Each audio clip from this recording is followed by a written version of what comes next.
Big magic. यह किताब creative लोगों के लिए है। इसमें लेखिका ने क्रिएटिविटी के मार्ग में आने वाली बाधाओं के बारे में लिखा है और साथ में यह भी बताया है कि इन बाधाओं को कैसे दूर किया जा सकता है। इससे आर्टिस्ट अपनी जिंदगी में बहुत बड़े बड़े कीर्तिमान स्थापित कर सकता है। तो आइए अब इस किताब की पूरी समरी सुनते हैं। Accept your talent. लेखिका कहती है कि हम सबको अपने क्रिएटिव टैलेंट का पता लगाना चाहिए और उसे स्वीकार करना चाहिए। बहुत सारे लोग अपने टैलेंट को खुद ही दबा कर रखते हैं। जैसे मान लीजिए कोई बहुत अच्छा एक्टिंग कर लेता है, लेकिन बाद में वह उस पर खास ध्यान नहीं देता और कोई छोटी मोटी जॉब करने लगता है और वह टैलेंट वेस्ट चला जाता है। ऐसे ही बहुत सारे लोग जो अच्छे लेखक, पेंटर, सिंगर आदि बन सकते थे, आज शायद किसी ऑफिस में कोई मामूली सी जॉब कर रहे होंगे। उनका टैलेंट उनके साथ ही खत्म हो जाएगा। इसलिए हर व्यक्ति को चाहिए कि अपने अंदर की क्रिएटिविटी को ढूंढे और हिम्मत जुटाकर उस पर काम करना शुरू कर दे। इससे एक दिन न केवल उस आदमी का भला होगा, बल्कि समाज को भी बहुत फायदा होगा। Creativity needs time. लेखिका कहती है कि हर टैलेंटेड व्यक्ति को पेशेंस और परसिस्टेंस रखनी चाहिए, क्योंकि क्रिएटिविटी आसान नहीं है। इसमें बहुत सा समय और एफर्ट लगता है। बहुत सारे लोग टैलेंटेड होते हुए भी सफल नहीं हो पाते, क्योंकि उनमें पेशेंस नहीं होती। ज़रा सी असफलता या ज़रा सा क्रिटिसाइज होते ही वे एफर्ट करना छोड़ देते हैं। फिर कोई जॉब ढूंढकर कंफर्ट जोन में जीने लग जाते हैं। इससे उनके टैलेंट की मृत्यु हो जाती है। इसीलिए हमें बहुत ही हिम्मत वाला बनना चाहिए। बहुत सारे लोग थोड़े दिन तो अपने टैलेंट पर काम करते हैं और जब देखते हैं कि उन्हें कोई पैसा नहीं मिल रहा है, तो वे भी उसे छोड़ देते हैं। लेकिन दोस्तों, लेखिका कहती है कि किसी भी टैलेंट को डेवलप होने में काफ़ी समय लग जाता है। जैसे एक पेड़ काफ़ी सालों के बाद ही फल देने लगता है, उसी प्रकार आपका टैलेंट कुछ सालों में फलने लगता है। इसीलिए अगर आपके अंदर भी कुछ क्रिएटिविटी है, तो आप रोज़ाना उस पर थोड़ा थोड़ा काम ज़रूर करें और सालों तक उसमें लगे रहे। जैसे अगर आपको लिखना पसंद है, तो आप डेली कुछ ना कुछ लिखते रहे। हो सकता है शुरू में आपकी राइटिंग बहुत अच्छी ना हो, लेकिन सालों तक लिखते रहने से उसमें गजब का निखार आ जाएगा और हो सकता है आगे चलकर आप एक महान लेखक बन जाए। Beware of self doubt. बहुत लोगों को सेल्फ डाउट होने लगता है। वे सोचते हैं कि कहीं वे अपने इस मार्ग में फेल ना हो जाए। इस तरह के नेगेटिव थॉट्स दिमाग में नहीं आने देने चाहिए, बल्कि पॉजिटिव माइंडसेट रखकर अपना काम करते जाना चाहिए। Failure enhance creativity. साथ ही फेल्यूर से डरना भी नहीं चाहिए। फेल्यूर अंदर से मजबूत बनाता है और यह क्रिएटिविटी के खुराक है। इसीलिए अगर फेल भी हो जाए तो खुश रहिए, क्योंकि उस फेल्यूर ने आपको इतना कुछ सिखा दिया होगा जो स्कूल और कॉलेज में भी नहीं सीख पाते, क्योंकि लाइफ असली सीख देती है। ऐसे अनुभव ही आपकी क्रिएटिविटी को 10 गुना बढ़ाते हैं। फिर इससे क्या घबराना। Increase your imagination. लेखिका कहती है कि हर क्रिएटिव पर्सन को अपनी इमेजिनेशन को बढ़ाना चाहिए। इसके लिए आपको हर दिन कुछ ना कुछ डायरी में लिखते रहना चाहिए, क्योंकि जब हम लिखते हैं तो उससे पहले हम उसे इमेजिन करते हैं। बहुत सारे लोग डायरी नहीं लिखते हैं। उनके दिमाग में तरह तरह के विचार घूमते रहते हैं और उन विचारों को वे पकड़ नहीं पाते। वे कहीं खो जाते हैं। इसीलिए आप अगर डायरी में लिखते रहे तो आपको साफ साफ नजर आएगा कि अच्छे विचार कौन से हैं और उनसे आप क्या क्रिएट कर सकते हो। लेकिन अगर थॉट्स दिमाग में ही रहेंगे तो वहाँ सब कुछ खिचड़ी बना रहता है और कुछ भी क्लियर नज़र नहीं आता। इसीलिए आप आइडियाज़ को डायरी में लिखने की आदत डालिए। Become risk taker. लेखिका कहती है कि लोगों को कैलकुलेटेड रिस्क लेने की आदत डालनी चाहिए, साथ ही उन्हें बदलाव के लिए भी तैयार रहना चाहिए। मान लीजिए आपने किसी फिल्म की कहानी लिखी है और किसी प्रोड्यूसर को सुनाई। हो सकता है वह उसे क्रिटिसाइज करे और उसमें चेंजेस करने के लिए कहे, तो इसके लिए आपको तैयार रहना होगा। Be broad minded. बहुत सारे लेखक इसे दिल पर लेते हैं और वे अपनी कहानी की पैरवी करने लगते हैं और उसे अच्छा बोलने लगते हैं, लेकिन हो सकता है वह कमर्शियल तौर पर फायदेमंद न हो।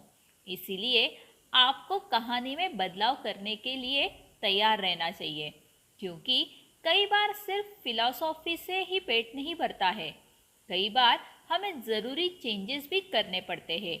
इसीलिए इन सब के लिए भी तैयार रहे।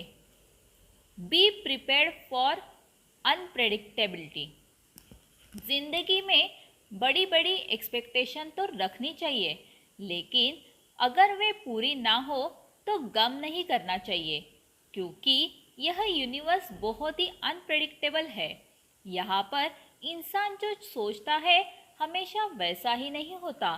इसीलिए एक्सपेक्टेड रिजल्ट्स न मिलने पर भी आपको कोई फर्क नहीं पड़ना चाहिए। एक चीज़ काम न करे तो दूसरे प्रोजेक्ट पर जुट जाना चाहिए। Be unique. Her creative person को अपनी यूनिक कला पर ही काम करना चाहिए। ऐसा ना हो कि आप दूसरों की देखा देखी ट्रेंडिंग हो रही चीज़ पर काम करने लग जाए। इससे आप अपनी इनर वॉइस को भूल जाते हैं और सिर्फ एक कॉपी कैट बनकर रह जाते हैं। इसीलिए उन्हें ऐसी क्रिएटिविटी से बिल्कुल भी खुशी नहीं मिलती।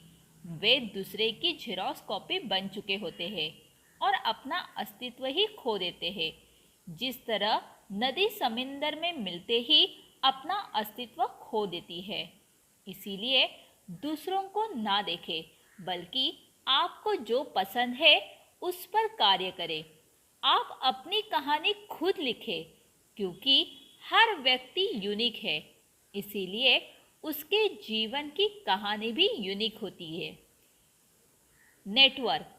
बहुत बार क्रिएटिव लोगों को दूसरों से भी नेटवर्किंग करनी पड़ जाती है।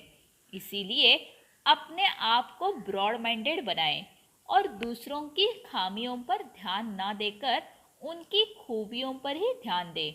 जैसे अगर आप एक लेखक हैं और किसी फिल्म की स्क्रिप्ट लिख रहे हैं, तो आपको डायरेक्टर के इनपुट्स लेने होंगे और उनके मुताबिक चेंजेस करनी होंगी। अगर आप अपनी जिद पर अड़ जाएंगे तो आपको वे दोबारा चांस नहीं देंगे। इसीलिए फ्लेक्सिबल रहिए, लेकिन इसका मतलब यह नहीं है कि उनकी गलत बातों पर भी कॉम्प्रोमाइज़ करने लगे। Deal with creative block. कई बार क्रिएटिव लोगों को क्रिएटिव ब्लॉक का सामना करना पड़ता है। ऐसा लगता है कि सारे आइडियाज़ और सारी इंस्पिरेशन ही खत्म हो गई हो। तो इसके लिए लेखिका ने कहा है कि ऐसा होने पर घबराने की ज़रूरत नहीं है। आप बस 1-2 महीने की ब्रेक ले सकते हैं और उस समय आप अपने दूसरे किसी टैलेंट पर भी काम कर सकते हैं। जैसे अगर आप लेखक हैं और आपको कुछ भी लिखने का आइडिया नहीं आ रहा है, तो ब्रेक लेकर गार्डनिंग कर सकते हैं या जो भी आपकी हॉबी है वह कर सकते हैं। आप देखेंगे कि धीरे धीरे आपका क्रिएटिव ब्लॉक हट गया है और आपके दिमाग में नए आइडियाज़ आने लगते हैं। मनुष्य का दिमाग ऐसे ही काम करता है। एक काम करते करते वह सैचुरेट हो जाता है और फिर आपको आइडिया देना बंद कर देता है। इसीलिए आप उसे रेस्ट देते रहे। आप देखेंगे कि जब ब्रेन पूरी तरह से रेस्ट कर लेता है तो फिर से उसे आइडियाज़ आने लगते हैं। Find inspirations. क्रिएटिव लोगों के लिए इंस्पिरेशन बहुत ही मायने रखती है। प्रेरणा कहीं से भी आ सकती है। आप तरह तरह की किताबें पढ़ सकते हैं। न्यूज़पेपर में डेली न्यूज़ पढ़िए, उनसे भी नए आइडियाज़ की इंस्पिरेशन मिल जाती है। इसके अलावा देश विदेश में भी यात्रा कर सकते हैं, इससे भी आपको इंस्पिरेशन मिलती रहती है। Rejections are okay. लेखिका कहती है कि कभी भी रिजेक्शन से हताश नहीं होना चाहिए, बल्कि आपको एक नहीं 1000 रिजेक्शंस का सामना करने के लिए तैयार रहना चाहिए। अगर कोई आपको नो बोलता है तो आप सिर्फ मुस्कुराकर उसे थैंक यू बोलिए और किसी अन्य व्यक्ति से मिलने जाइए। आप यह सोच सकते हैं कि क्या आपको दूसरों की हर चीज़ पसंद आती है? नहीं ना? तो उसी तरह से ज़रूरी नहीं है कि दूसरे भी आपकी हर चीज़ को पसंद करें। Bounce back. अंत में लेखिका कहती है कि असफलता मिलने पर भी क्रिएटिव लोगों को रेजिलियंस दिखानी चाहिए और अपनी परस्यूट्स में कभी भी रुकना नहीं चाहिए। इस तरह के हठधर्मी लोगों की वजह से ही धरती पर नए नए आविष्कारों और नई नई कलाओं ने स्वरूप पाया है। इसीलिए आप भी तब तक लगे रहिए जब तक गोल हासिल न हो जाए। तो दोस्तों, यह थी इस किताब की हिंदी में समरी। इस किताब में दिए गए टिप्स की सहायता से आप भी अपनी क्रिएटिविटी को बढ़ाइए। तो आपको इस बुक की समरी कैसे लगी, यह आप मुझे कमेंट्स करके ज़रूर बताइएगा। दोस्तों, अगर आप मुझे आज पहली बार सुन रहे हैं तो मैं बताना चाहती हूँ कि मैं इस अपने चैनल पर मोटिवेटेड थॉट्स, मोटिवेटेड बातें, अच्छे अच्छे बुक्स की हिंदी में समरी, पॉजिटिव थॉट्स बताती रहती हूँ।